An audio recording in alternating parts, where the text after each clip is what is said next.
Bien, estamos aquí con Juan Carlos Valdivia Cano, filósofo del derecho, conoce mucho sobre esta materia.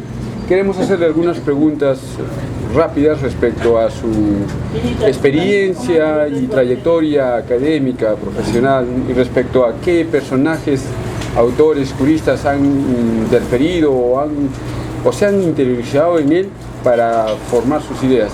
Juan Carlos, muy buenos días. Buenos días. Queríamos saber, primero, ¿por qué elegiste la carrera de Derecho? ¿Por qué no Ingeniería? ¿Por qué no otras carreras? Bueno, la verdad es que siempre he estado pensando en por qué elegí esa carrera y no tengo una respuesta definitiva, sino algunas hipótesis que sería demasiado largo contarlas acá. Pero sí que he dejado la carrera de Derecho durante aproximadamente 15 años y no pensaba volver a ella, pero volví por circunstancias de la vida. Y también gracias a que el derecho, que me parecía una carrera, al menos desde el punto de vista académico, algo aburrida, debido a mis limitaciones y a mi comprensión limitada de sus alcances, veo que me equivoqué cualitativamente. Y eso gracias a que leí, muchos años después que terminé la carrera, a autores que tal vez de haberlos leído antes no hubiera dejado nunca la carrera. Esos autores, bueno, especialmente ya que enseño teoría general del derecho, introducción al derecho, metodología, especialmente a Fernando de Traseñí Granda, a Marcial Rubio Correa y algunos autores jóvenes que he conocido después, y la mayoría de la Universidad Católica de Lima, ¿no? Fernando de Traseñí Granda me parece probablemente uno de los juristas más creativos y más originales, no solo a nivel nacional, sino probablemente en todos los países de habla hispana. Después que uno está algunas décadas leyendo a autores, a profesores de derecho y juristas, uno creo que tiene cierta posibilidad de hacer generalizaciones, y creo que Marcial Rubio, Fernando de Traseñí son dos autores que, además de las cualidades que tienen los buenos juristas peruanos que existen, tienen algunas cualidades adicionales, digamos un plus.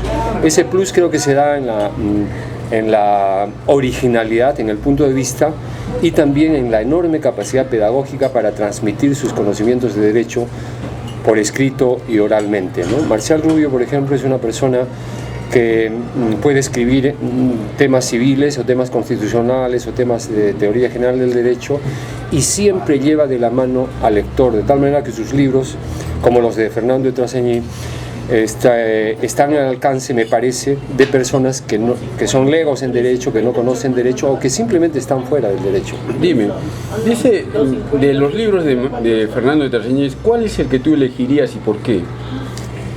Bueno, aconsejar libros es también un poco difícil. Yo enseño en primer año de Derecho y me resulta difícil aconsejar a alguien respecto del libro, que sería el ideal para empezar, pero probablemente el libro más estimulante que he leído y que creo que una persona que se acerca al derecho podría servirle mucho es el de Ciriaco de Urtecho, litigante mor amor, ¿no? Donde hay una lección de historia, una lección de filosofía, una lección de investigación, una lección de pedagogía, todo eso en un libro alrededor de un tema, además, que creo que es un tema universal, que es el amor, ¿no? Entonces, en ese libro, y es uno de los libros que me hizo volver al derecho, que me hizo ver que el derecho era mucho más complejo, más interesante, más profundo, más heterogéneo de lo que yo había creído al salir de la facultad. Dime, en este libro habla sobre la teoría dinámica del derecho. ¿Qué entiendes tú por eso? Bueno, lo que veo es que en derecho, a diferencia de las ciencias sociales, no es necesario hacer generalizaciones como se pretende científicamente. Uno puede en derecho investigar sobre un solo caso y a partir de ese caso puede extraer muchísimas cosas, entre ellas una teoría general del derecho, como es la teoría dinámica del derecho. La teoría dinámica del derecho está sustentada en una teoría del poder que es nueva todavía en nuestra latitud y que rompe con los esquemas de la teoría del poder marxistas que estuvieron de moda hasta los años 80, ¿no? Donde el poder era un asunto exclusivamente represivo, el poder era alguien que decía no, el poder es aquel que prohibía, etcétera, etcétera. En la concepción de Trazegnies del poder que sigue a Foucault, el poder es otra cosa. El poder no es una pirámide cerrada y unívoca, impenetrable, no son órdenes que emanan de la clase dominante, como dice el marxismo, y que descienden hasta el último escalón en cascada. Para Trazegnies, como para Foucault, el poder son más bien relaciones de fuerza, y en realidad no existe el poder, sino las relaciones de fuerza que se dan a lo largo y a lo ancho de toda la vida social, sobre la base de un poder, de una idea de poder que no es solamente jurídica, política, que no es solamente una cuestión de Estado. Se puede decir que las relaciones de poder se encuentran en todas partes, a lo largo y a lo ancho del tejido social. Sobre la base de esta idea de poder, él construye esta teoría dinámica del poder, donde el poder no está nunca hecho, nunca listo, nunca terminado, sino el poder se va haciendo con cada caso, con cada conflicto de intereses, porque lo que tenemos nosotros son fuentes, por ejemplo la legislación, pero cada caso plantea un reto nuevo y hay que crear una solución. La teoría dinámica del poder es básicamente eso, dicho en palabras muy esquemáticas, ¿no? Un derecho que se está construyendo constantemente, porque constantemente aparecen nuevos casos, nuevas situaciones, y lo que tiene el aplicador, operador del derecho, son fuentes, ¿no? Como la legislación, etcétera, pero no tiene la solución. Las soluciones no están en las fuentes, las soluciones se van construyendo en el mismo conflicto y a partir del mismo conflicto. Dime, vigilar y castigar, ¿nos puedes hacer un resumen o darnos una noción general sobre este libro de Michel Foucault? Bueno, Vigilar y castigar es un libro, como varios de la obra de Foucault, que empezó originalmente con otros objetivos, ¿no? Los objetivos eran, creo yo, el descubrir cómo es que en la edad moderna se inventan ciertos sujetos, ciertas instituciones, se inventa, por ejemplo, el delincuente, se inventan las cárceles o los hospitales psiquiátricos, se inventa los colegios, la educación pública, formas de encierro, las cárceles, etcétera, formas de encierro, y en esta búsqueda el proceso de subjetivación, o sea, el proceso europeo mediante el cual se crean ciertos sujetos y ciertas instituciones con el fin de ordenar, de regular la vida económica y social europea, especialmente la vida económica, que requería de disciplina, de horarios muy estrictos, de cuerpos disciplinados, como dice Foucault, que serían los obreros, etcétera. A partir de esta concepción, él también penetra en el origen, digamos, la etimología o genealogía de los sistemas penales, y él hace un análisis histórico en el sentido más estricto de la palabra de cómo han ido cambiando las concepciones penales, las concepciones de la pena, y finalmente en la edad moderna, lo que llama la época clásica, el sistema penal es un sistema en el que se trata ya no tanto de castigar físicamente, ni de venganza, ni de ojo por ojo, ni de ordalías, sino más bien de tener completamente controlados a los supuestos infractores, ¿no? Es control, fiscalización, vigilancia, etcétera. Claro, todo eso que arquitectónicamente se proyecta, se expresa en la forma que tienen los locales de las instituciones penitenciarias, ¿no? El panoptismo, el principio de mirar sin ser mirado, ¿no? De examinar, controlar, regular toda la vida de los presos. Es un sistema que además se amplía fuera de las cárceles, y vivimos una época en que también nos controlan, nos vigilan a través de muchos medios tecnológicos que son eficacísimos, ¿no? Las grabaciones, los videos, sistemas financieros. Las cámaras en los centros comerciales, etcétera, en las avenidas, en las calles.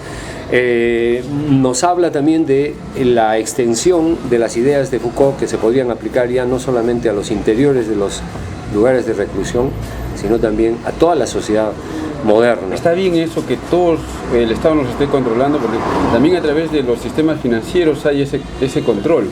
Y ahora con la implementación del registro de morosos alimentarios, bueno, yo creo, otras cosas, está bien que haya un control, una vigilancia tan estricta, tan... Yo creo que más bien es una paradoja, ¿no? Porque el hombre da la impresión que el hombre va liberándose de muchos problemas y va alcanzando mayores niveles de libertad o de liberación.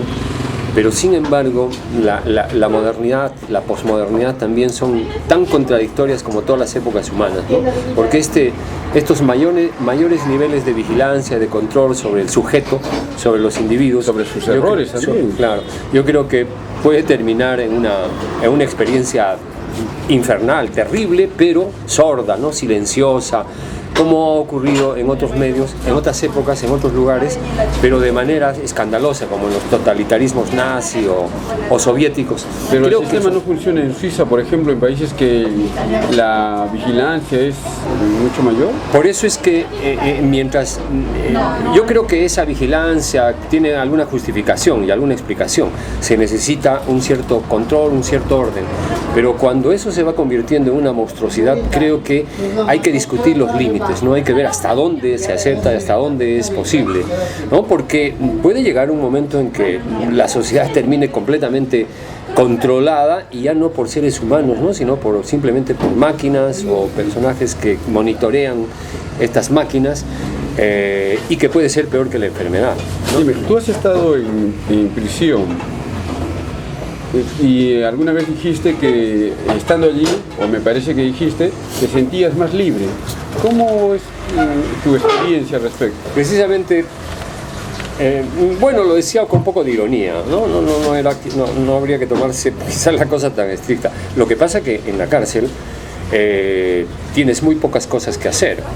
Hay algunas tareas, pero no hay una obligación estricta. Hay talleres, pero los talleres se cumplen en ciertas horas y no con mayores exigencias. Entonces tienes tiempo. Si tú estás bien alimentado, te gusta leer y escribir, y en la cárcel hay, aunque sea un principio de gimnasio o de campo deportivo, entonces simplemente dispones de toda tu jornada para hacer cosas en beneficio tuyo personal, ¿no? Yo, por ejemplo, escribí mucho más cuando estuve allí. ¿Qué escribiste? Escribí artículos, básicamente, y todos esos artículos los he guardado porque son precisamente expresión de mi estado de ánimo en ese momento, ¿no? Y también expresión de mi experiencia, de esa experiencia que es siempre una experiencia límite, una experiencia contradictoria en realidad, porque creo que cada uno lo vive a su modo. Yo lo viví de una manera particular también, ¿no? Sentí yo con mucha claridad que si dispusiera de la libertad y de la capacidad económica, yo me dedicaría exactamente a hacer lo mismo que hacía en la cárcel: hacer deporte, estudiar, leer, escribir, etcétera, sin preocuparme de trabajar, sin preocuparme de tomar buses o de tomar micros o de tomar taxis, sin las tensiones que da la vida laboral diaria de una persona que tiene que trabajar todos los días, etcétera. Es en ese sentido que me sentí en cierta manera bien físicamente y mentalmente.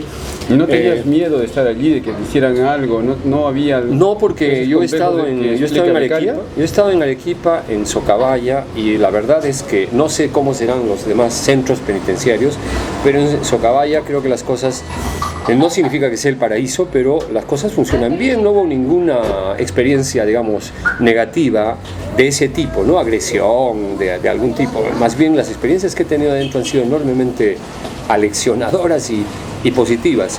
El único problema es, y ese sí es un problema, es que no eres libre, que tu futuro es incierto, que tu familia tiene que pagar las consecuencias. Ese es el lado malo. Yo hablaba estrictamente de lo que me ocurría a mí dentro de la cárcel y salí con buen peso, salí con 80 kilos, que es mi peso ideal. Bien. Luego has estado planteando, creo, clínicas jurídicas. ¿Cómo es ese sistema? No planteando, sino que a mí me propusieron, porque es un proyecto de la Universidad Católica de Lima con el Banco Interamericano de Desarrollo. Y bueno, el decano de la Facultad de Derecho de la Universidad de Santa María, el doctor Oscar Uriola, me propuso para que me haga cargo de esa clínica. La clínica jurídica, la idea de la clínica jurídica es una idea norteamericana, creo que del juez Jerome Frank, desde los años 40, es exactamente la misma idea de lo que se realiza en los estudios de medicina, pero aplicada al derecho. ¿En qué consiste? En aprender el derecho asumiendo casos de la vida real. Eso ocurre también en los consultorios jurídicos que tienen algunas universidades. Se aprende derecho aplicando, resolviendo casos o defendiendo alguna de las partes. Pero el problema de la diferencia, digamos, con los consultorios jurídicos es que en las clínicas solo se eligen cierto tipo de casos. No es como el consultorio, que son todos los casos de las personas que acuden a pedir ayuda. En las clínicas, la condición es que sean de interés público. No importa, digamos, esa exigencia de que sean los casos de interés público no implica que sean de derecho público. No hay que confundir interés público con derecho público, porque también pueden ser asuntos de derecho privado si tienen una consecuencia o una importancia general.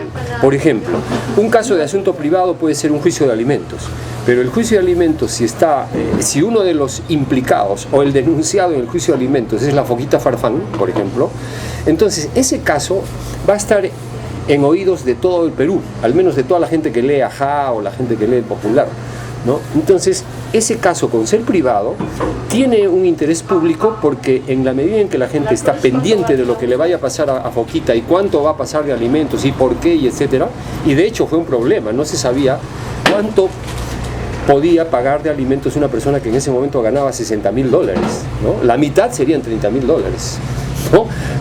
Etcétera. Entonces, el tema era interesante y la clínica lo consideró de interés público, y la clínica asumió la defensa de la esposa o de la compañera de la Foquita Farfán.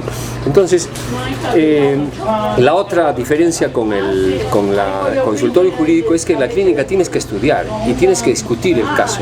Por eso es que no se eligen muchos casos. Nosotros elegimos 3, 4, pero hay que estudiarlos a fondo, en grupo. Hay que consultar con todos los abogados que sean, digamos, los especialistas en la materia, y después formar tu propio criterio. ¿Llevan el juicio? Sí, lo llevamos el juicio.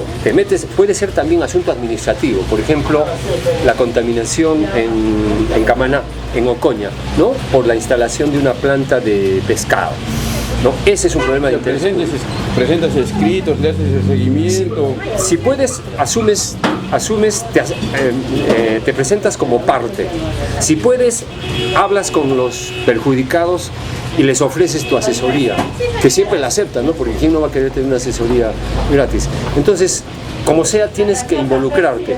La idea es que te involucres de verdad, que no haya nada ficticio, que sea todo a la franca, digamos, ¿no? Entonces, pero es como los defensores de oficio, como los abogados de los consultorios jurídicos gratuitos. Sí, pero en los consultorios, ya te decía yo, aceptas cualquier caso, tenga o no interés público. Puede ser muy privado, lo asumes para defender a una persona. Esa es una diferencia. Y la otra es que se supone, aunque esto yo creo que no funcionó bien en nuestra experiencia, se supone que el objetivo más importante no es ganar juicios ni participar en esos juicios, sino la idea es que los que conforman la clínica aprendan derecho de manera integral, no en base pues a las ideas legalistas o las ideas positivistas, sino con el paradigma del Estado constitucional de derecho, donde los valores son mucho más importantes, o la Constitución más importante que las normas legales. Esa es otra diferencia también, ¿no? Por eso es que, aunque se parece a la experiencia de los consultorios, en realidad es una experiencia mucho más rica. Y ha tenido éxito en muchos sitios. Lo que pasa que el Banco Mundial te exige resultados, y eso es lo que el Banco Mundial financia, le exige resultados. En provincias nunca nos hablaron de eso, porque eso lo tiene controlado la Universidad Católica de Lima. La Universidad Católica de Lima jamás nos dio un solo centavo, y nosotros asumimos la clínica sin cobrar un solo centavo, y lo cual es muy sacrificado, porque los estudiantes que la conforman tienen que perder clases, tienen que estudiar más que los demás. Pero si es un proyecto del Banco Mundial, debe haber fondos. Seguramente que hay fondos, y seguramente que esos fondos son administrados por la Universidad Católica de Lima, ¿no? Porque ellos eran el contacto con nosotros. Ellos vinieron a plantearnos el problema y nunca nos hablaron de dinero. A mí se me prometió que se me iba a pagar como una hora más de dictado, lo cual nunca se cumplió. Respecto a tu experiencia en un centro de reclusión, fue por drogas, ¿no? Sí, fue por tráfico de drogas. Yo, por supuesto, nunca he vendido. ¿Solo las has consumido, no? He consumido, pero nunca he vendido. ¿Pero si has regalado, has donado? No, jamás donaría yo. Como es ilegal la venta, entonces es terrible deshacerse, ¿no? Yo jamás vendería, sí compraría, ¿no? ¿Compartirías?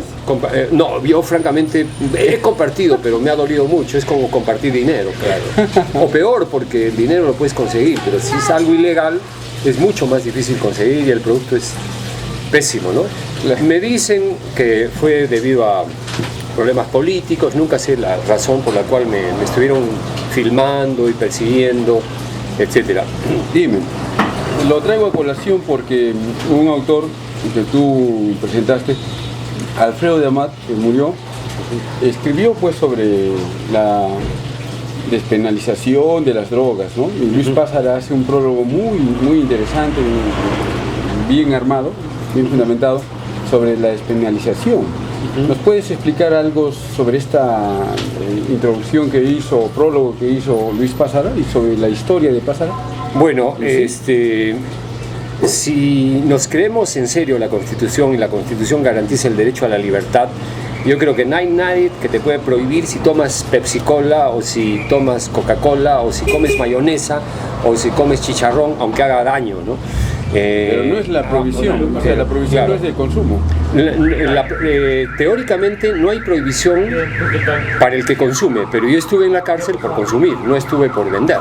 Entonces, en la práctica hay represión y hay sanción con las personas que consumen, porque si tú estás consumiendo, cuando tú estás como comprador consumiendo, la policía te para y te lleva a la comisaría y te puede detener 15 días hasta averiguar de dónde sacaste la hierba, pero ya perdiste tu libertad. 15 días más allá de lo que permite la Constitución, que también es violatorio, ¿no?, de la Constitución, que dice 24.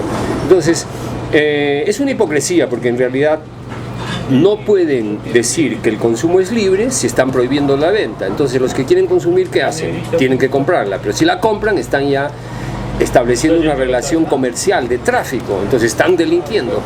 Entonces han dejado ahí esa ambigüedad precisamente porque hay una hipocresía, un moralismo que rechaza la idea de que alguien pueda fumar una cosa tan inocua y tan inofensiva como la marihuana, pero sí la gente puede cometer una serie de delitos, puede consumir, por ejemplo, toda la comida basura que hace terrible daño, pero no puede fumar marihuana porque es malo moralmente. Pero si es malo moralmente, entonces debe ser malo jurídicamente, porque nuestra sociedad no es una sociedad donde se ha separado la cuestión moral de la cuestión jurídica, no se ha separado la cuestión religiosa. ¿Se puede separar eso? El ser humano, que es una cosa total, desde que se ha inventado, ¿cómo puede separar? Desde que es como decir, yo actúo como autoridad, ahora actúo como persona. ¿No es una separación un poco Bueno, compleja? eso es lo que pensaban las mentalidades del absolutismo, ¿no? Que no debía separarse. El Tribunal de la Inquisición, en la época del Tribunal de la Inquisición se pensaba así, que no se debería separar, que la Iglesia debería controlar el sistema penal, pero también la moral, y eso termina terriblemente mal. Cuando el poder se centraliza, cuando la idea de república es solamente una idea teórica, entonces la Iglesia siempre se va a entrometer en asuntos que son jurídicos, como lo está haciendo en este momento con relación al aborto y a otros casos. La idea republicana es, y también la idea cristiana es, separar las cosas del César y las cosas de Dios. La idea republicana es que los asuntos de Estado los ve el Estado, y los asuntos religiosos, los asuntos morales, los ve la Iglesia. Cuando no se dan esas separaciones, ocurre lo que ha pasado con Fujimori. Alguien centraliza todo, dispone todo, y ya quién lo controla, él, ¿no? Dime, Entonces, y la Constitución misma habla de no irse contra las buenas costumbres y la moral. Ok. ¿Qué opinas al respecto? he hecho mi tesis de maestría para postular que se elimine esa palabra del sistema, porque si la moral, si el derecho tiene que respetar la moral es una palabra que encierra en nuestro país un tipo de moral, que es la moral católico-cristiana. Entonces, cuando el sistema jurídico peruano dice que el derecho, lo dice indirectamente, implícitamente, que el derecho debe someterse a la moral, porque tiene que respetarlo, o a las buenas costumbres, que es más o menos lo mismo, cuando dice eso, entonces está diciendo nuestro sistema jurídico no es autónomo, o sea, no es moderno, no es democrático. Nuestro sistema jurídico se somete a la moral como si la moral fuera una instancia superior, como si fuera una suprainstancia a la que el sistema jurídico, que se supone está basado en la libertad, en la dignidad, que es autonomía, etcétera, en la democracia, etcétera, etcétera, es una contradicción, ¿no? Por eso yo sostengo que es una contradicción que un sistema que se considera moderno, democrático, republicano, se someta a la moral, porque la moral es una palabra que encierra para mí algo muy concreto, la moral cristiana, católica, que está administrada por la Iglesia Católica. Y entonces, y además el artículo 50, que expresamente privilegia a la Iglesia Católica, le exonera de tributos, paga sueldos a los sacerdotes, a la jerarquía, promueve la educación católica. Todo eso es para mí violatorio del principio republicano. Dime, Luis Pájara, ¿nos puedes hablar sobre su trayectoria? ¿Algo él? Yo creo que es uno de los juristas más importantes, y su importancia y su calidad están en proporción inversa a su fama, ¿no? Porque creo que nadie lo conoce. Bueno, a eso contribuye el que ha estado, creo que 20 años más o menos fuera del Perú, y sigue viviendo, creo, entre Perú y otros países. Pero creo que es una de las personas y uno de los juristas más inteligentes, más honestos que ha dado el Perú, por lo menos en estos últimos 50 años, ¿no? Es una lástima que muy pocos lo conozcan. ¿Era amigo de Traseñís? ¿Eran de ese grupo? Claro, él constituyó, me parece, un grupo que en los años 60 y tantos, cuando eran alumnos de últimos años o habían terminado o se habían graduado recién, el decano, que en esa época era Jorge Avendaño Valdés, digamos que hizo una reforma educativa en la Facultad de Derecho de la Universidad Católica de Lima, y hicieron una crítica muy fuerte al positivismo, y todos de acuerdo. Cuando digo todos, me refiero a que todos los estamentos cambiaron, digamos, los paradigmas de enseñanza, salieron del positivismo, y en ese núcleo de gente de élite estaba pues Luis Pájara, estaba Fernando de Traseñí, estaba Jorge Avendaño, que dirigía porque era decano y que envió a los jóvenes, a los que todavía no eran jóvenes, a Estados Unidos. Y también estaba el que fue después primer defensor, Carlos Santisteban de Noriega. Bueno, este núcleo de personas fueron a hacer un posgrado a Estados Unidos, y bueno, al regresar a su universidad han contribuido a cambiar y hacer lo que es la Facultad de Derecho de la Católica de Lima actualmente, ¿no? Es, creo, la mejor facultad, y ya no es, probablemente sea una de las pocas universidades del Perú o de facultades donde el positivismo no es ese positivismo legalista pop, como lo llama de Traseñí. no sea la corriente más importante, ¿no? Lo que sí ocurre en todas las facultades, especialmente las regionales, ¿no? Donde el positivismo todavía es la corriente más influyente, la que más afecta a la educación. Dime, Alfredo de Amat, joven, muy inteligente, que en su poca trayectoria hizo muchas cosas, escribe pues un libro sobre esto, una tesis. Después, tú has sido, digamos, su asesor en ese tipo de tesis. ¿Nos puedes explicar, dar algunas nociones sobre este libro? Bueno, ese es un libro, probablemente es el mejor libro que se ha escrito, aunque no se han escrito muchos, lamentablemente, sobre el problema de las drogas, sobre la política antidrogas en el Perú, ¿no? Creo que es un libro que tiene varios méritos, ¿no? El principal mérito es la valentía y la honestidad, ¿no? De decir las cosas, hacer una investigación de largos años, decir las cosas tal como son, sin prejuicios morales, sin prejuicios religiosos, sin prejuicios sociales, decir las cosas como son en la droga, respecto a las drogas, y postular algo que creo que es evidente para la gente que tenga sentido común y que no tenga intereses mezquinos. Creo que el problema de las drogas es un problema teóricamente claro. En Estados Unidos además ya se ha dado la experiencia histórica que todo el mundo ha corroborado y todo el mundo ha pensado y todo el mundo ha llegado a la misma conclusión. Mientras se prohibió el consumo de bebidas alcohólicas en Estados Unidos en los años 30, lo que produjo eso fue terrible desarrollo de la delincuencia, ¿no? Del mercado negro del alcohol, ¿no? Y aparecieron justamente y no por casualidad las grandes bandas y grupos de italianos y de irlandeses y Capone y Luciano y toda esa historia que fue posible gracias a la prohibición. Si tú prohíbes algo que la mayoría de gente necesita o quiere o desea, aunque sea malo, alguien lo va a vender. Si hay un producto que tiene un mercado muy amplio y el Estado prohíbe la venta de ese producto, alguien lo va a vender en la clandestinidad y se va a hacer millonario. Yo creo que el problema de las drogas se solucionaría automáticamente si se legalizan las drogas. Ahora, eso no es nada fácil, ¿no? No es nada fácil porque creo que en este momento los intereses económicos para que se mantenga la prohibición son demasiado grandes, no en nuestros países, sino en Estados Unidos, donde se encuentra la mayor cantidad de consumidores. Entonces, hay intereses para que se mantenga la política antidrogas y Estados Unidos la dirige. Creo que ya no depende, lamentablemente, de los estados aislados, de los estados nacionales, el poder suprimir, legalizar o no.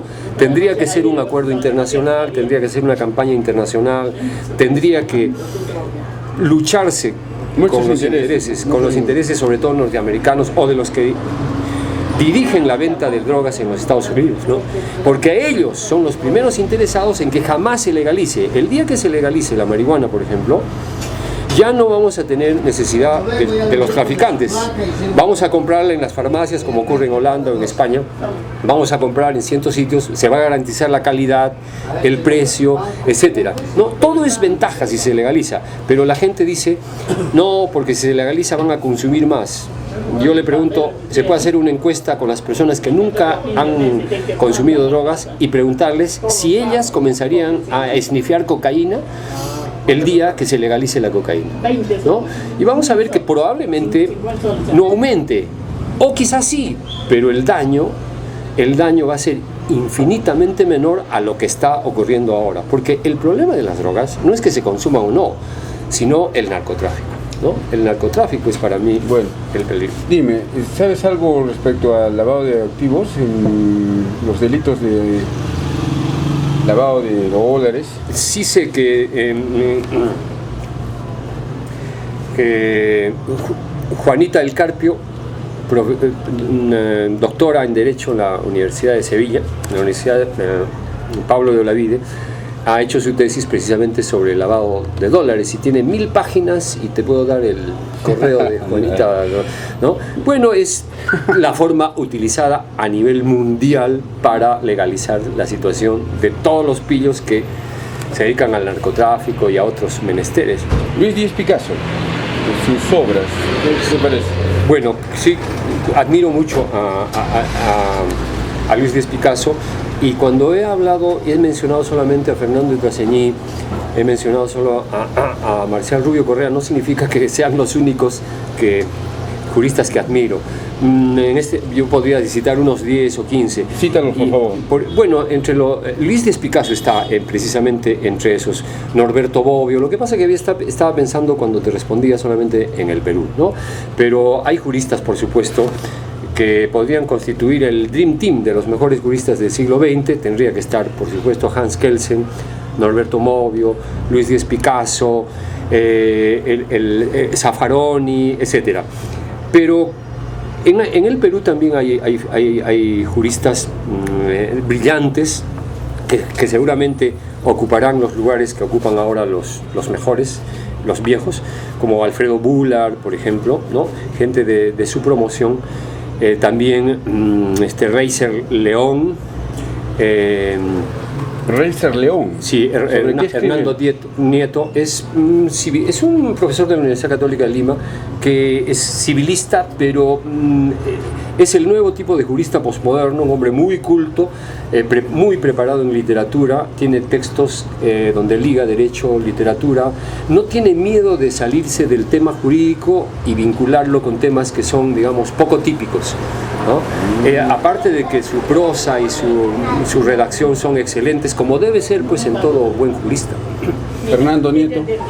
Luis Hernando Nieto es otro de los juristas también que tenía en la cabeza, ¿no? De gente que normalmente hay buenos juristas en el Perú, siempre los ha habido, pero que siguen la tradición, ¿no?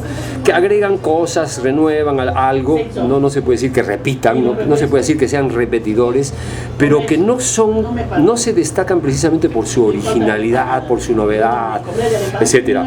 Por eso es que yo decía de Trasseñí, de Rubio, que ellos te ofrecen un plus, algo más de lo que te ofrecen los buenos juristas que hay en el Alfredo Bullard, ¿qué admiras de su obra?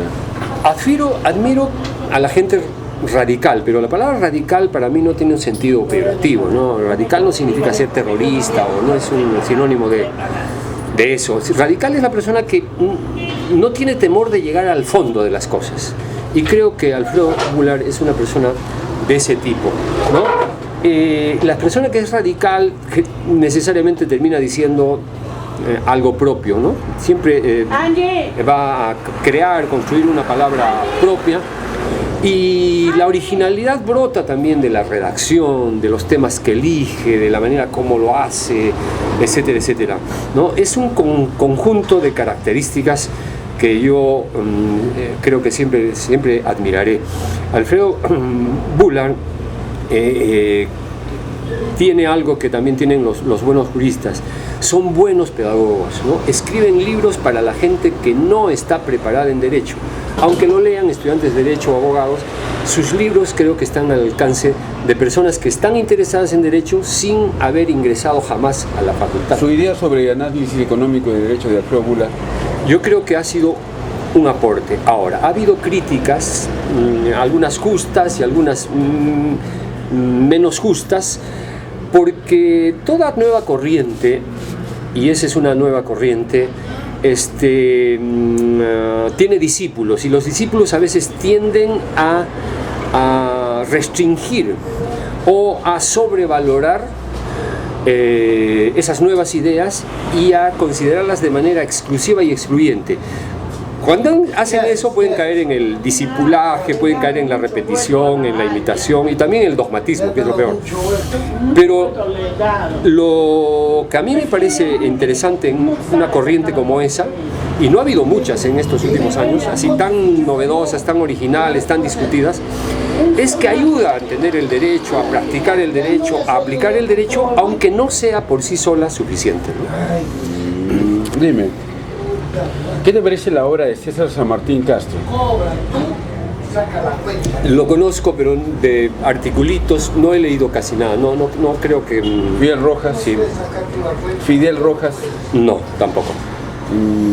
Soy un poco monotemático, ¿no? Cuando me gusta un autor trato de seguir todo lo que ha hecho y después empiezo con otro nuevo, pero generalmente me quedo con los que me gustan Felipe Villavicencio. Bueno, he leído artículos de derecho penal sobre él que me parecen muy buenos, y todas las referencias que tengo de amigos en Lima siempre son muy buenas.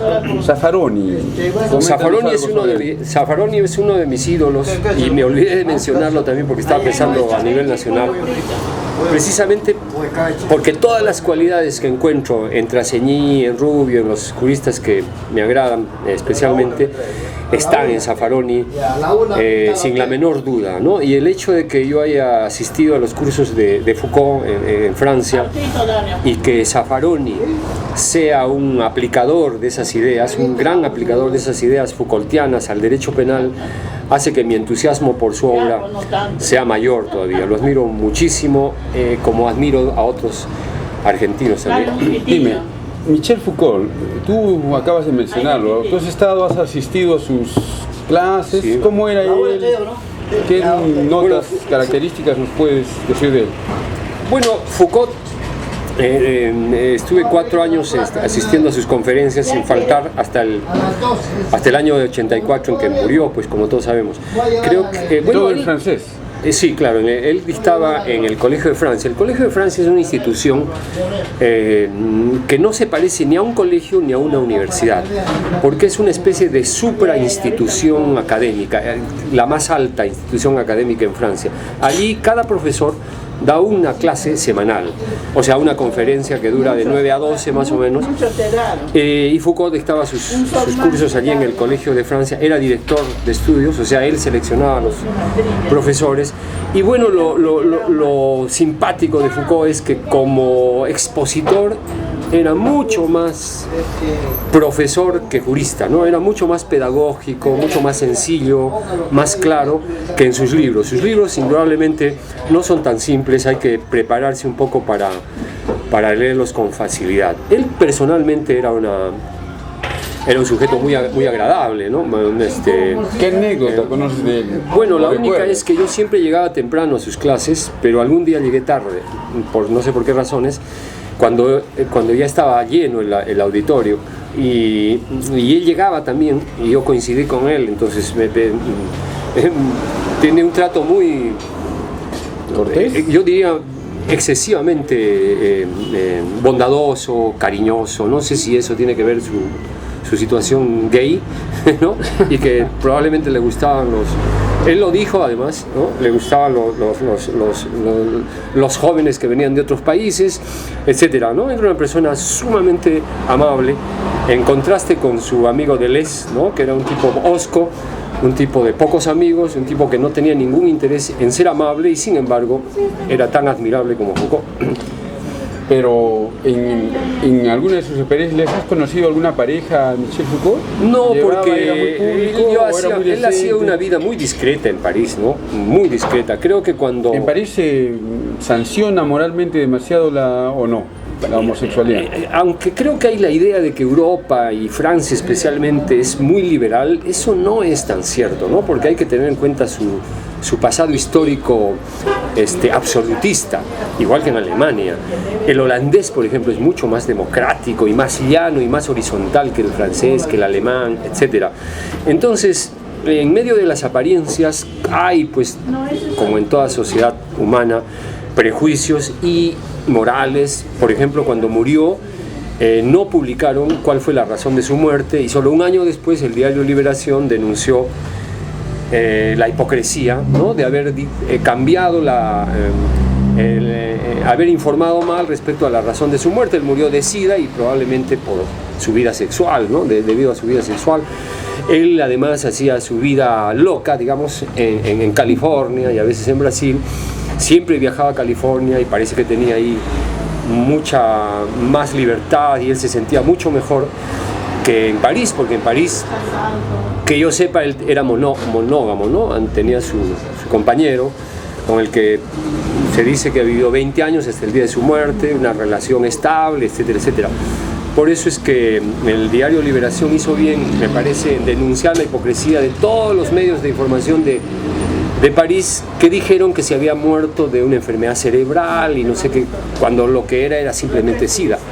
¿no? Entonces, de ahí es que saco la cuenta. Dime, Gilles Deleuze, sus obras también son bastante densas, pero muy impresionantes. Sí, ¿Qué nos puedes contar de él? Él tiene libros sencillos, algunos, ¿no? Algunos libros que están al alcance, digamos, de un lector medio, pero algunos también que son impenetrables, ¿no? Por ejemplo, Mille Planicies, o Mille Plateaux, como se dice en francés, es un libro que solo puedes leer si estás preparado, si tienes sus referencias, es decir, si has leído a los libros en que él va elaborando su metodología, va elaborando sus piezas conceptuales, que son libros sobre otros filósofos.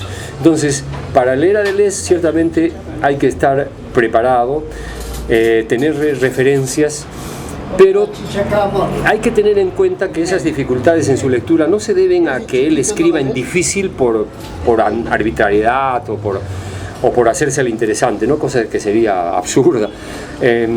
Lo que pasa que en Francia un filósofo pues no va a adquirir jamás prestigio si va a repetir lo que dicen otros filósofos. En Europa en general no se da el caso de los profesores de filosofía que te dicen lo que dijo Platón, lo que dijo Aristóteles y te llenan de información. No es admisible. Un filósofo, y sobre todo en la categoría de Deleuze, es alguien que crea una filosofía, y cuando creas una filosofía renuevas una serie de presupuestos. Cuando renuevas una serie de presupuestos, el que te lee tiene que estar al tanto de cuál es la renovación de esos presupuestos, si no, no va a entender mucho, ¿no? Hay libros que parecen simplemente hechos por un loco, lo que pasa que los lees y te das cuenta que eso debe tener mucho sentido, porque hay una diferencia con la locura, ¿no? La locura no puede tener esa redacción tan brillante, tan poética como la tiene él. Incluso hay libros que uno no entiende, pero creo que los ha diseñado para que el que lea, digamos, los intuya musicalmente, en cierta manera, porque eso me pasó a mí cuando empecé a leerlo, y con los años, bueno, ya son 20 años creo, con los años me doy cuenta que esas intuiciones que tenía y la razón por la cual me gustó él no eran, digamos, malas interpretaciones mías, felizmente, porque podría haber sido eso, ¿no? Yo leí la primera vez un libro de él, se llama Theatrum Philosophicum, nunca había leído nada de él, felizmente estaba en español todavía, y me gustó muchísimo porque encontré ciertas asociaciones con Mariátegui, ¿no? Mariátegui también, como Deleuze, es discípulo de Bergson, es discípulo de Nietzsche, por ejemplo, ¿no? Y entonces hay afinidades. Creo que esas afinidades me permitieron entender, por lo menos intuitivamente, a Deleuze al comienzo. Y ahora que tuve que dar una exposición por primera vez, después de 20 años, desde los años 80 o más, me doy cuenta que no estuve tan mal encaminado. Entonces son autores que, si bien necesitan de una previa lectura, creo que puedes también gozarlos sin entenderlos, así es que sueltas tu intuición. Habermas, he leído solo un libro terrible que se llama Facticidad y Validez, y me pasa lo que no es lo que ocurre con Deleuze. En el caso de Habermas, si tú tienes paciencia y lees despacio, párrafo por párrafo, creo que sí se le puede entender, y es maravilloso por lo profundo. ¿Qué quiere decir en ese libro? Bueno, en realidad es la discusión que se da ahora a nivel internacional, especialmente de Europa y Estados Unidos, ¿no? Que es como una especie de comenzar de nuevo, que es una discusión que creo que la ha promovido o iniciado Ronald Dworkin.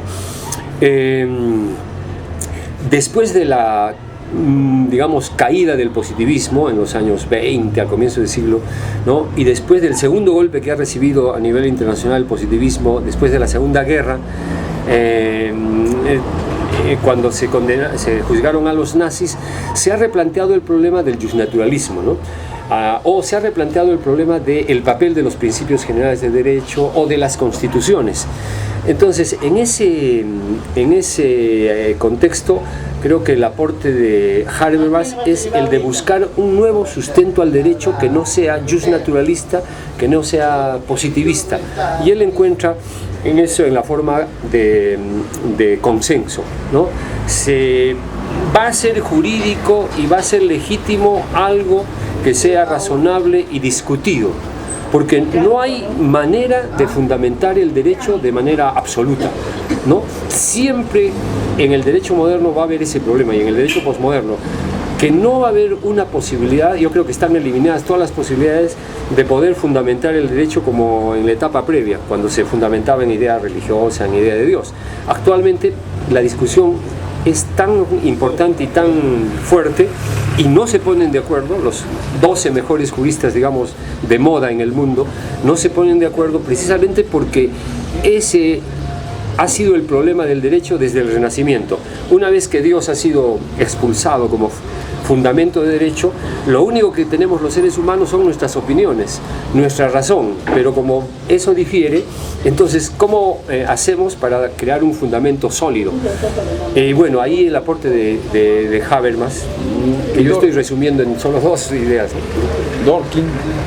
Bueno, Dworkin recupera la idea de justicia, ¿no? Y en ese sentido es un poco neo-justnaturalista.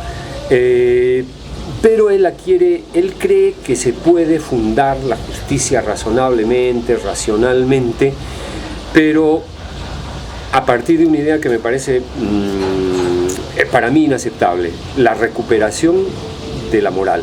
Aunque no he leído un libro donde la defina, porque a veces los juristas hablan de moral y se están refiriendo a una ética moderna. Eso le pasa, por ejemplo, a Habermas, ¿no? Está hablando de moral, pero cuando dice moral no quiere decir moral cristiana católica. Lo malo es que no lo aclara expresamente. Tú buscas en sus obras y no hay un sitio donde defina la moral. Sin embargo, utiliza la palabra moral y entonces el lector puede interpretar como quiera. Yo me he puesto a buscar en el contexto, porque expresamente no lo dice, qué quiere decir él por moral, y creo que sí se puede encontrar, ¿no? Él asocia moral a derecho constitucional o a principios jurídicos. Entonces lo que yo o algunos llamamos ética moderna, él le llama moral, porque después incluso aclara y dice, se trata de una moral post-metafísica, se trata de una ética post-clásica, o sea, ya no es la moral en el sentido que se puede entender en nuestro medio, ¿no? Pero claro, en el contexto peruano, si uno lee a Habermas, dice, ¿ves? Habermas defiende la moral. Pero esa sería una interpretación demasiado simplista. Del Vecchio. Del Vecchio, bueno, no he leído en el pregrado porque era el autor de moda. Todos mencionaban, pero no tengo mucho recuerdo de él. Sé que es uno de los pilares y que sigue vigente en la mayor parte de sus ideas. Tiene un libro sobre filosofía del derecho. Claro, y creo que su aporte principal en su momento fue el hacer expreso la aplicación y la definición de los principios generales del derecho. Recasens sí, aunque lo he releído y he visto algunas limitaciones que antes no había reparado, creo que es un jurista sumamente recomendable para los estudiantes que empiezan el derecho, ¿no? Porque, ¿qué dice? ¿Qué habla? Bueno, una de las cosas que más me ha impresionado y que no la encuentro en otros juristas es que es probablemente uno de los pocos que se ocupan del concepto fundamental del derecho, que es, y que está en nuestra Constitución, en el artículo 1, que es de la dignidad. Sobre la palabra dignidad, ahora hay una discusión a propósito del aborto. La gente utiliza la palabra, ¿no? Como utiliza la palabra democracia y cualquier otra, pero nunca define. Entonces, deja pensar que el contenido es cualquiera, el del intérprete o el de que utiliza la palabra. Entonces, se queda en una especie de limbo la definición de dignidad, pero todo el mundo, como escucha la palabra y cree que todos estamos de acuerdo en su sentido, entonces ya no hace ninguna pregunta. Pero ahora con la cuestión del aborto, la Iglesia también dice que defiende la dignidad. Pero yo me pregunto, ¿qué concepto de dignidad tendrá la Iglesia? Pero no, estoy seguro que no es el concepto jurídico. El concepto jurídico viene de muy atrás y Kant creo que es el que lo acuñó, fue asumido por las constituciones modernas, pero Recasens lo define. Se da el trabajo de hacer toda la historia del concepto de dignidad y define finalmente con mucha claridad en su libro de Introducción al Derecho, creo que se llama, o Introducción al Pensamiento Jurídico. ¿Y cómo lo define? Dignidad, en síntesis, dignidad, que viene de la palabra digno, que quiere decir merecedor de, significa simple y llanamente que el hombre moderno tiene derecho a decidir su destino, por sobre toda autoridad mental, ¿no? O no mental. O sea, Dios, la familia, la sociedad, los vecinos, etc. El hombre tiene o no derecho a decidir su destino. Dignidad quiere decir entonces autonomía. Autonomía es el lado positivo o afirmativo de la independencia. La independencia es un concepto negativo, quiere decir que no dependes de de alguien o de algo. Autonomía es la capacidad de decisión que tiene el ser humano moderno para gobernar los asuntos que le conciernen directamente a él. Por ejemplo, su cuerpo, su mente. Eso debería ser intocable desde el concepto de dignidad. Sin embargo, como el concepto de dignidad es un concepto moderno y la sociedad peruana no es moderna, Recasens puede servir muchísimo, porque hemos hecho una encuesta sobre dignidad de profesores de una facultad, que no quiero decir su nombre, y es un desastre, ¿no? Porque primero, todos tienen una idea más o menos distinta, pero ninguno se le ocurre pensar qué cosa puede ser la dignidad jurídicamente. Entonces te echan discursos que los tenemos grabados y tipiados, ¿no? Algún día... Piero Calamandrei. No lo conozco. Carneluti. Carneluti solamente creo que el libro que tú me prestaste es el arte, el derecho y el arte, nada más, ¿no? Pero creo que esos grandes nombres del derecho europeo que han influido en América Latina no ha sido por casualidad. O sea, no ha habido ahí trafa, digamos. Por algo es que son tan mencionados, etcétera, etcétera. Creo que esos autores que nos hacían conocer por lo menos de nombre en el pregrado, no, creo que sí vale la pena revisarlos. Es lo que he estado haciendo después de Walter Peirano. Bueno, me parece que un filósofo impecable, ¿no? Un filósofo vigente. ¿Cuál es su...? He leído solamente su texto teórico sobre procesal civil. ¿Y qué recuperas de él? Bueno, primero que una cuestión que parece técnica, como son el derecho adjetivo, los procedimientos, es tratada doctrinaria y teóricamente, cosa que en mi época, cuando era estudiante, nadie, y creo que todavía en provincias, nadie trata los problemas teóricamente. Creen que porque es un asunto práctico, entonces nadie debe pensar, ¿no? Entonces, por eso es que tenemos una cultura jurídica repetitiva, mediocre y aburrida, ¿no? Porque si tú repites, vas a aburrir. Claro, solo buscan encajar el hecho que no. Bueno, Argentina pues tiene un nivel académico, educativo y jurídico siempre alto, ¿no? Entonces uno casi está garantizado. Si es un autor argentino famoso, generalmente lee su obra y se da cuenta de que te rellena todo lo que la cultura positivista no te da, ¿no? Te da fundamentos de todas las cosas prácticas, el porqué, la razón última. Eso para mí es bueno en cualquier rama del derecho, en cualquier curso, en cualquier enseñanza del derecho. Creo que es bueno replantear los conceptos básicos, ¿no? Porque si no replantea los conceptos básicos, la gente va a actuar con sus prejuicios. Por tradición, con prejuicios. Juan Monroy Gálvez. Otro autor genial, otro autor admirable, ¿no? Y sobre todo como maestro, como pedagogo. Creo que hay abogados o juristas que tienen afición o tienen ese don o esa gracia de crear también, aparte de formarse en derecho, crear también un sistema de transmisión de la enseñanza. Eso, claro, debería ser todo profesor, se supone, pero lo hacen muy pocos. Uno de estos creo que es Juan Monroy Gálvez, ¿no? ¿Cuál es su plus, lo que lo diferencia de los demás? Yo creo que es el hecho... ¿Qué teoría? ¿Qué idea? No, la idea para mí es que el procedimiento civil en el Perú siempre ha sido una cuestión mecánica que hay que entender en el código y aplicar, ¿no? Entonces, con Monroy Gálvez, que fue el que dirigió la reforma, el cambio de concepción, el cambio paradigmático, se nota en un pequeño detalle que no es tan pequeño, ¿no? El código positivista, que ha durado tantísimos años, el código de procedimiento civil positivista, era un código sin título preliminar, ¿no? Cuando una comisión decide que un nuevo código debe tener título preliminar, ha pasado ya necesariamente de la fase esa positivista, legalista, mecánica, que tiene 1000 consecuencias negativas, a darle más importancia a lo que está detrás de los códigos y de la letra de la ley, que es su espíritu, que generalmente está expresado, aunque en términos generales, en los títulos preliminares, ¿no?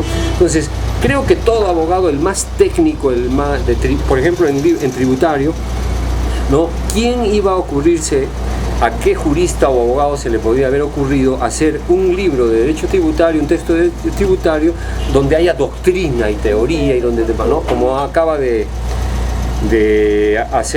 hacerlo Marcial Rubio, que además no es especialista en tributario. Él ha escrito un libro sobre derecho tributario. Sí, hace un mes creo que es el último. Ese es el segundo, porque tenía Segundo, otro. ¿no? Segundo. Sí, creo que ese tipo de actitudes pedagógicas es también la de Monroy Gálvez.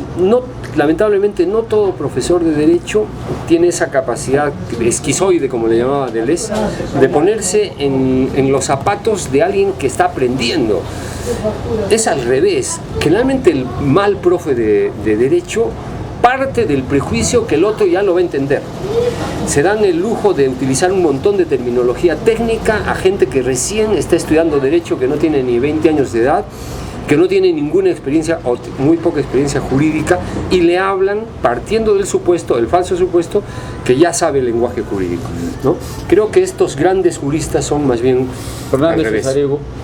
Al revés también, pues un gran profesor, aunque me parece que es como esos bestsellers, que todo es muy claro, pero todo es muy genérico, porque él es un iniciador, ¿no? Un primer crítico del positivismo. Ese es el mérito más grande, creo, en el Perú, el haber sido iniciador de la crítica al positivismo, el haberse dado cuenta de las consecuencias, etcétera, ¿no? Pero en realidad su derecho de personas no es un libro que me convenza, pero sí su actitud general como jurista y como profesor, creo que es Él tuvo una contradicción con Alfredo Bullard. ¿Sabrías por qué? No, lo que sé es que sí no es el mejor amigo de Fernando de Traseñí desde hace muchísimos años, y creo que eso va a ser eterno, como la de García Márquez y Vargas Llosa, ¿no? Se dice que cuando enseñaba en la Católica Carlos Fernández, y cuando regresó de Italia, regresó y se había quedado sin horas de enseñanza, y estaba de decano Fernando de Traseñí, y creo que eso los distanció, ¿no? El hecho de que no haya recuperado sus horas y se fue a la Universidad de Lima y no volvió más, creo, a la Católica. Luis Lama. Son anécdotas. No lo conozco mucho, siempre escucho o leo sus... Derecho penal económico. No he leído obras de él, solamente lo conozco porque lo entrevistan mucho en los medios, ¿no? Siempre le preguntan, etcétera. No podría dar una opinión. Elías La Rosa, Derecho Empresarial. No he leído nada. Ulises Montoya. Sí he leído, y bueno, he leído pues con su curso de Derecho Comercial, un manual, etcétera. Creo que siendo un gran profesor, un buen profesor, corresponde más bien a la manera clásica de la enseñanza del derecho, y el hecho de hacer un manual también ya creo que en esta época no es muy conveniente, ¿no? Gustavo Pozo es un manual. Bueno, claro que hay manuales y manuales, ¿no? Pero el manual clásico es un manual reductor, un manual empobrecedor para facilitar al estudiante la tarea, y también para que pueda plagiar más fácilmente. Pero creo que un manual es bueno, y es muy raro, un manual es bueno cuando estás planteándote dos cosas: facilitar, que está bien, ¿no? Pero sin caer en la vulgarización. El ejemplo más claro de esto, y lo que demuestra que es posible hacer manuales buenos, es la colección para principiantes, ¿no? Que me parece que se han puesto la doble tarea de poner al alcance los autores, sobre todo cuando son difíciles, poner al alcance del lector medio, pero sin bajar el nivel. Por eso es que a veces los libros para principiantes no son tan sencillos tampoco, ¿no? Es que es casi un milagro decir algo con mucho nivel, sin bajar el nivel, y en sencillito. Francisco Galgano. Francesco Galgano, bueno, es otra de las grandes nombres que hay en el derecho europeo, ¿no? Yo creo que es tan importante como los mejores. Y también lo que pasa que en Italia, en Europa, pues el filósofo, el jurista, si no va al fondo de las cosas, ni escriben, supongo, ¿no? Y él, recuerdo lo poco que he leído de él, me pareció maravilloso, ¿no? ¿Qué has leído de él? Un artículo, un ensayo, donde él sostiene, pero con argumentos históricos muy claros y muy poderosos, ¿por qué no se sabe lo que es el derecho? ¿No? ¿Por qué todavía no se sabe el derecho, no se sabe lo que es el derecho y tal vez nunca se sepa? ¿Y cuál es la conclusión? En Roma, que no se sabe lo que es el derecho, que él, a pesar de estar metido en... ¿no? Todos te definen el derecho, él te dice no se sabe. Porque ni siquiera, dice él, se sabe, es lo que recuerdo, ¿qué querían decir los romanos con la palabra jus? Claro que se ha traducido como derecho, pero lo que ellos tenían, entendían como derecho en su época, a él, para Galgano, era una cosa no exactamente igual a la nuestra. Yo diría más bien que no era igual a la concepción positivista, porque sí se parece a las nuevas tendencias que hay en el derecho a partir del paradigma del derecho del Estado constitucional, porque actualmente y siempre el derecho, para renovarse, tendrá que volver a discutirse, a repensarse, ¿no? Siempre que se quiere renovar, hay que hacer lo que han hecho ya todos, volver a hacerlo, porque si tú no haces de nuevo lo que han hecho todos, vas a tener el peligro de repetir, o de imitar, o de descubrir la pólvora. Entonces lo que me agrada en Galgano es que dice, los romanos decían jus, nosotros hemos traducido eso por derecho, no hay ninguna garantía de que lo que nosotros llamamos derecho exactamente lo que ellos llamaban jus. Para los romanos el derecho era, también lo dice Michel Villey, para los romanos no era ni de lejos lo que creían los positivistas, unas normas que tienes que aplicar para resolver casos. Para ellos, para los romanos, el derecho es una forma de organizar la sociedad. El derecho estaba al servicio del ser humano, no el ser humano al servicio del derecho, como es más o menos la idea positivista, ¿no? Que tienes que cumplir la ley, obedecer la ley, respetar la ley y no hay más, ¿no? En base a esa idea. Michel Villey. Bueno, he leído artículos y su librito Derecho Romano, ¿no? Que, claro, leyendo estos autores en traducciones o directamente en sus idiomas, uno ve la diferencia de la enseñanza del derecho europeo, ¿no? Es una enseñanza humanista, ¿no? No se puede ser, todavía en Europa no se puede ser abogado si no se es humanista, si no se conoce la historia, por ejemplo, del derecho. Como Michel Villey es impensable si fuera un jurista peruano o provinciano, o por lo menos a nivel regional, porque en su libro de Derecho Romano, uno leyendo incluso las primeras páginas, se da cuenta que él ya está filosofando sobre la historia del derecho romano desde que empezó.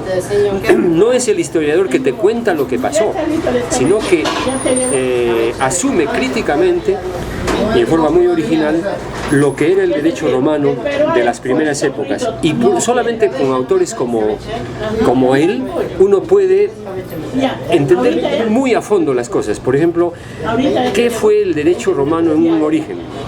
En relación al procedimiento, nada más que al procedimiento.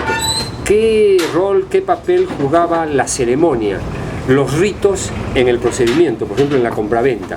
¿Y cómo, y por qué era así, y para qué era así, y por qué después tuvo que cambiar? Y se fue haciendo el derecho más abstracto, cada vez más abstracto. En la Edad Media, ya con el derecho comercial, se hizo todavía más abstracto. Pero ese cambio de procedimiento es también un cambio en la concepción del derecho y es un cambio en los procedimientos, en la idea de procedimientos. Todo eso, que te digo, en pocas palabras, lo encuentro en los primeros capítulos de su libro Derecho Romano.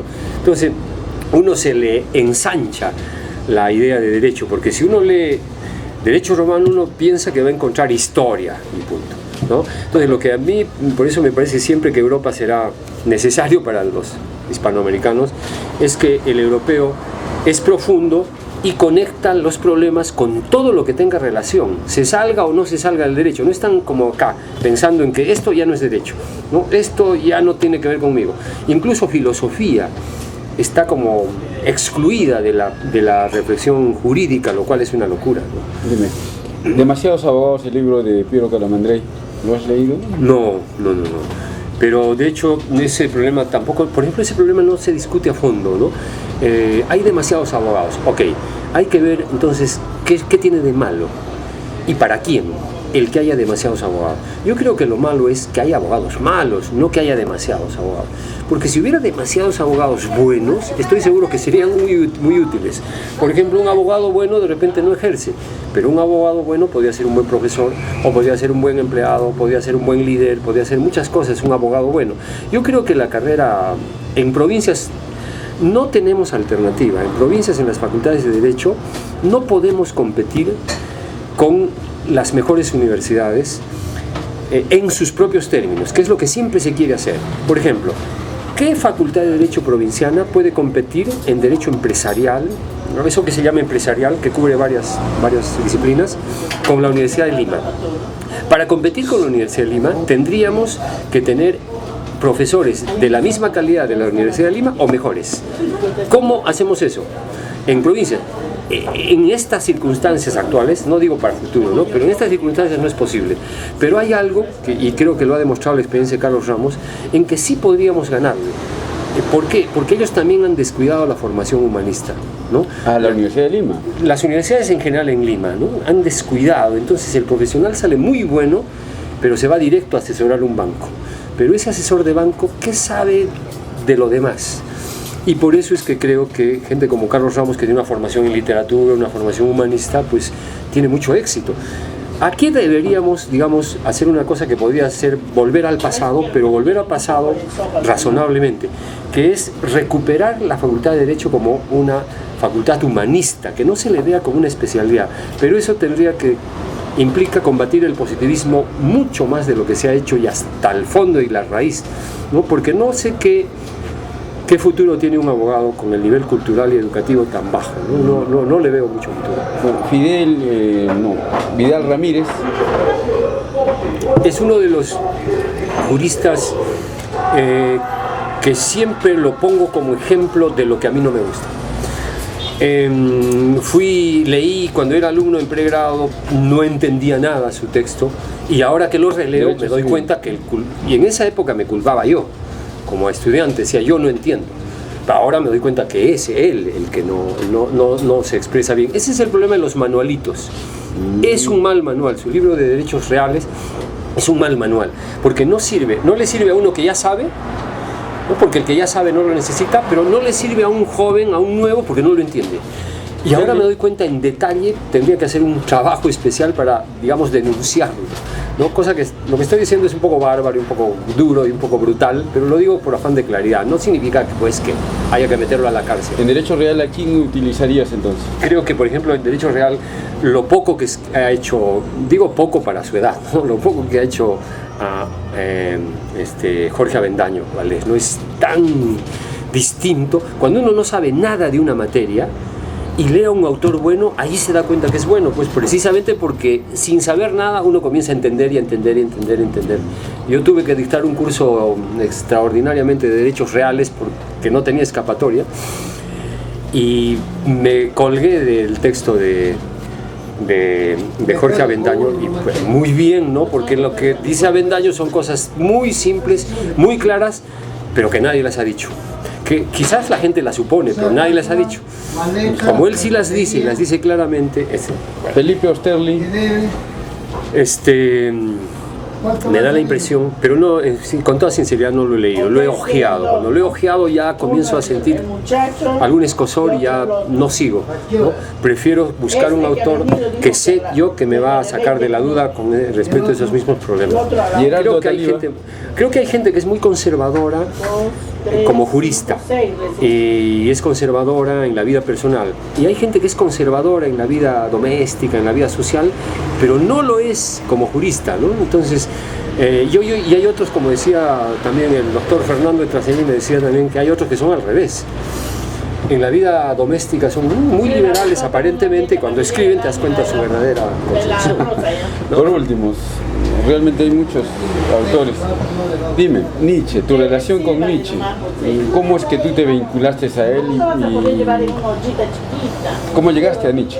Bueno, fue en el año 74, cuando ya estaba por graduarme en Derecho y también empezaba a militar en la izquierda, y comencé a leer a Mariátegui, ¿no? Directamente la influencia que yo tengo de Nietzsche se debe a Mariátegui. Es muy claro, porque recuerdo todavía el momento, ¿no? En la introducción de 7 ensayos hay una cita en alemán, y a mí me dio curiosidad, ¿qué decía esa cita? Después ya me di cuenta que esa cita se encuentra en un libro que ahora ya lo he releído muchas veces, que es El viajero y su sombra.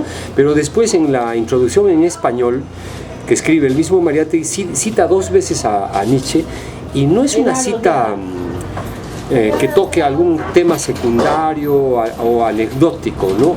Las dos citas que hace Nietzsche son el meollo metodológico de toda la obra de Mariátegui, ¿no?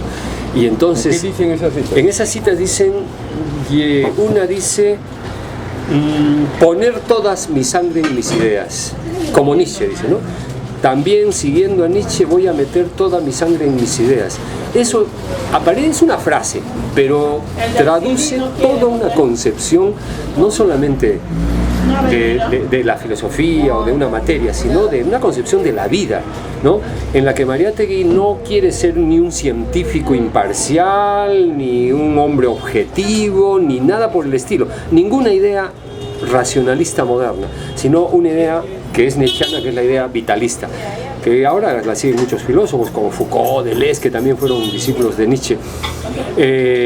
Y la otra es no escribir. Yo jamás escribo un libro premeditadamente, ¿no? Porque dice, hay muchísimos temas que me rondan en la cabeza, pero dice, yo solo sé que voy a elegir aquel tema que un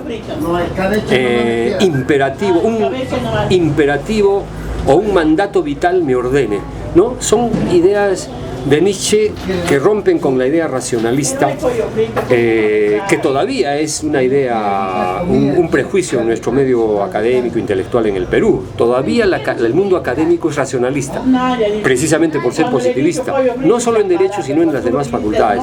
Ya en 1920 Mariátegui había roto con esa tradición racionalista, había integrado la intuición, ¿no? El valor del arte, que todo eso es posmoderno, el valor de la imaginación, la llamada loca de la casa, el valor del instinto, el valor de las pasiones en el trabajo intelectual. Bueno, eso para mí es un aporte que el más maravilloso, creo que... Claro. Nietzsche, su obra, así habló Zaratustra. ¿Qué es lo que más te ha impactado? Ahí habla, por ejemplo, sobre el matrimonio y creo está muy a favor de romper con el matrimonio. Lo que pasa es que en Nietzsche, ciertas circunstancias, como dice Gianni Battimo, Nietzsche como primer filósofo postmoderno hace una crítica de la modernidad. Dentro de la modernidad hace una crítica radical. Radical, como dije yo, es llegar a la raíz. Y la crítica radical de la modernidad implica una crítica radical de las raíces de la modernidad. O sea, de las raíces de toda la cultura occidental. O sea, platonismo, cristianismo y aristotelismo. Esa tarea de Nietzsche me parece espléndida, ¿no? El que uno conozca bien su cultura, su identidad, pero también vea el fondo de las raíces de esa cultura y vea las patitas cojas del cristianismo, del platonismo, y cómo nos afecta tanto, porque a pesar de no haber leído, que la gente no lea Platón ni nada, ni siquiera lee los evangelios, creo, sin embargo es cristiana, es platónica, es aristotélica todo el día. ¿En qué afecta? ¿Cuál es la expresión práctica del platonismo, por ejemplo? Bueno, el que nosotros no definimos las cosas por lo que son. Ni siquiera en el diccionario jurídico de Cabanelas, por ejemplo, se definen las cosas por lo que deben ser o por el ideal que se busca. Entonces ya no se hace la investigación positiva de lo que es. Por ejemplo, lo que hace Foucault, que se considera a sí mismo positivista, pero en un sentido muy, muy preciso, no en el sentido que utilizamos normalmente. En el diccionario de Cabanelas se define, por ejemplo, política.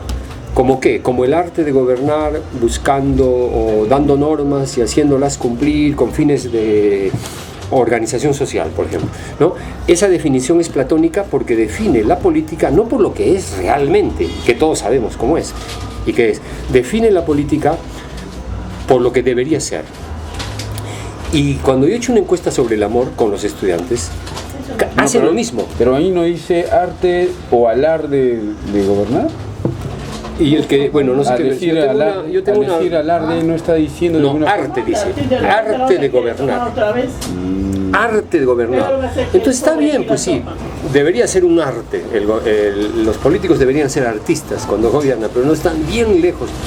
Entonces Foucault dice, la política son relaciones de fuerza, eso es lo que son. Sea que las relaciones de fuerza sean dentro de un partido o en un partido frente a otro, o en las relaciones laborales también hay relaciones de poder, de fuerza, y en todas partes, en el hogar, entre las parejas, ¿no? Entonces, Foucault define las cosas como son, porque ya no es platónico.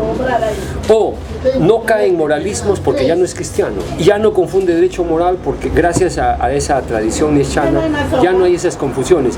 Ya no es aristotélico. El problema del aristotelismo en el Perú, la gente no ha leído a Aristóteles, pero funciona mentalmente como un discípulo un mal discípulo de Aristóteles, porque la lógica formal, que es la creación genial de Aristóteles, se aplica a la realidad. Entonces no se admite la contradicción porque es un principio lógico, pero las contradicciones existen. Entonces, ese pequeño problema genera para mí un bloqueo en toda la formación en toda la vida estudiantil, porque al niño se le refuerza más bien el aristotelismo en el colegio primario y en el secundario. Lo que quiero decir es que si a ti te dicen que no contradicción, tú terminas por creer que la contradicción no existe o que es mala. Es mala cuando tú haces unas deducciones formales, ¿no? Todos los hombres son mortales, etc. Pero no puedes negar la contradicción como hecho real, porque el mundo está lleno de contradicciones. Sin embargo, la gente, por no caer en la contradicción, siempre te responde aristotélicamente. Tú le dices, ¿tú eres el mismo que cuando tenías 4 años o eres otra persona? El aristotélico siempre te va a decir, ¿soy el mismo o no, soy otro? Yo hago encuestas, por eso te lo digo. ¿No? Tú, a ver, dime, ¿eres la misma que cuando tenías 4 añitos o eres otra persona? Siempre te dicen, soy la misma. Después otro se lo piensa más, te dice, no, soy otro. Otro, soy lo mismo. No, soy otro. Soy lo mismo, soy lo otro. Porque están aplicando la lógica formal, ¿no? Y las dos respuestas son equivocadas, ¿no? Porque la respuesta correcta es dialéctica, que corresponde a una mentalidad que admite la contradicción como una realidad, y más todavía como la realidad esencial, como los budistas. La realidad esencial para los budistas es que la realidad es una y a la vez contradictoria. A un aristotélico te dice, no, ¿cómo va a ser? Yo le digo, ¿esto puede ser y no ser un vaso a la vez? No, te va a decir, porque inmediatamente aplica la lógica de Aristóteles sin haber leído Aristóteles, porque está integrada en nuestra cultura. O sea, la gente es aristotélica sin saberlo, o es tomista sin saberlo. Oye, voy a cocinar. Listo. ¿Qué horas son? Para último, solo queremos agregar una sola pregunta. ¿Tú sabes algo de la vida amorosa de Nietzsche?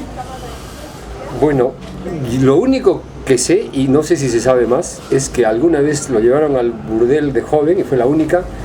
Ahí parece que contrajo la sífilis de la que murió, y después que estuvo enamorado durante muchos años del Lou Andrea Salomé, esta famosa intelectual rusa, y pare de contar. ¿Y no le dio bola, algo así? Y no le dio bola, no fue correspondido, más bien se enamoró de su amigo íntimo Paul Ritt. Listo, gracias. Ya.